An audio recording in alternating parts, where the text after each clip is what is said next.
Lectura comentada de la Biblia.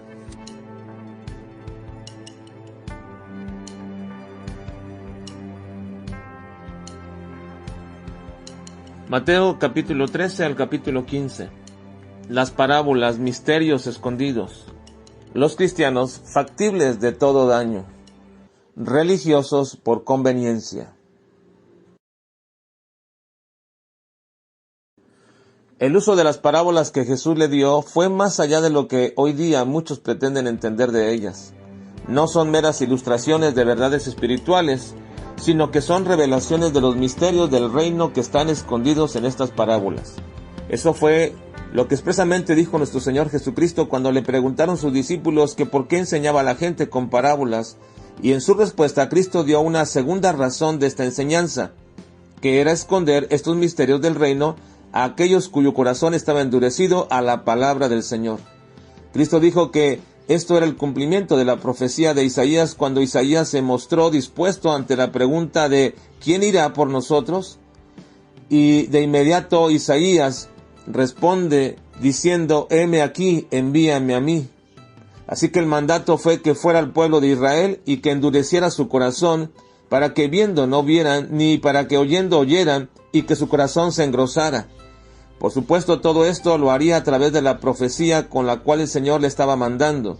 Y una vez más, la palabra del Señor es aquella que puede penetrar profundamente en los corazones y en la mente de personas para convertirlos, o bien, es la misma palabra que los endurecerá más.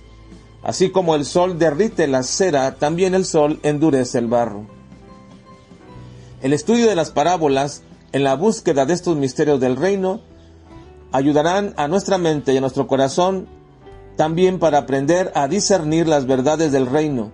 Nos darán una amplitud de la persona de Dios y de su obra en su soberanía al establecer un entendimiento de la doctrina de la salvación, de cómo es que se puede entrar al reino de los cielos y cómo es que el Señor trae juicio sobre los pseudo cristianos. Así que te invito a analizar detalladamente estas parábolas, pero te daré una pauta. En lo que he llamado la parábola maestra, que es la del sembrador. Cuando leas esta parábola e intentes interpretarla, ten mucho cuidado. Aun cuando tienes la interpretación del Señor Jesucristo, deberíamos no de confundir la semilla con la palabra de Dios.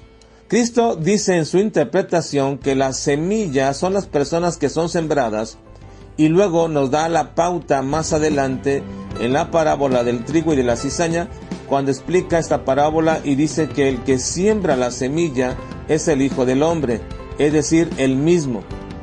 Igual, vuelve a recalcar que la buena semilla son los hijos del reino.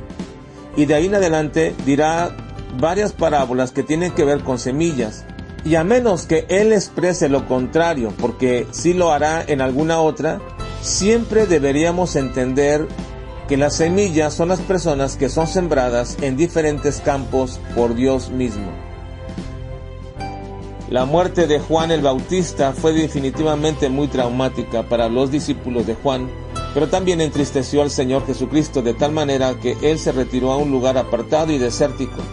La manera en que murió Juan el Bautista fue de manera cruenta y por la ambición y malvado corazón de una mujer, a quien en vida Juan el Bautista siempre le recriminaba por estar cometiendo adulterio con el rey Herodes, quien era hermano de Felipe, el esposo de esta mujer.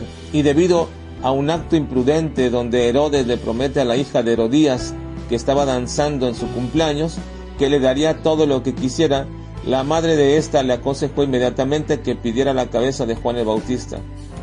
Y no con mucho agrado, Herodes cumplió este capricho y mandó decapitar a Juan el Bautista. Cristo había dicho que ningún hombre en la tierra era tan importante y mejor como Juan el Bautista, pero estaba muriendo de una manera cruenta y terrible. Así que deberíamos nosotros siempre entender que estamos en un mundo donde estamos en contra de la corriente del sistema pecaminoso bajo el cual el diablo tiene a la gente de este mundo, y que en cualquier momento podemos ser factibles de caer en sus excesos y deseos malvados. Por supuesto, tenemos la promesa del Señor de que Él está con nosotros y que nos ha de resguardar, y deberíamos siempre orar como Jesucristo nos enseñó, pidiéndole al Padre que nos librara del mal. Pero no deberíamos desilusionarnos y pensar equivocadamente del Señor cuando el mal llegue a nuestras vidas. El Señor también reprendió a los religiosos que por conveniencia se volvían muy religiosos.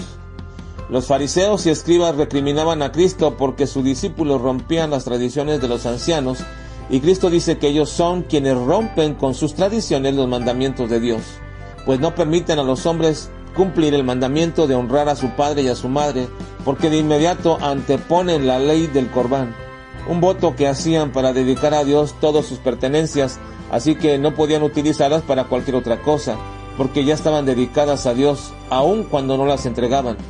Y de esta manera sus padres ya no podían pedirles ayuda para alguna necesidad, porque estos bienes habían sido dedicados a Dios. Esa es la muestra de un religioso que por conveniencia se vuelve más religioso, pero por supuesto también se vuelve más desobediente a Dios. Así que no es el cumplimiento irrestricto de la religión la que nos vuelve más cercanos a Dios, sino la obediencia irrestricta a nuestro Padre Celestial.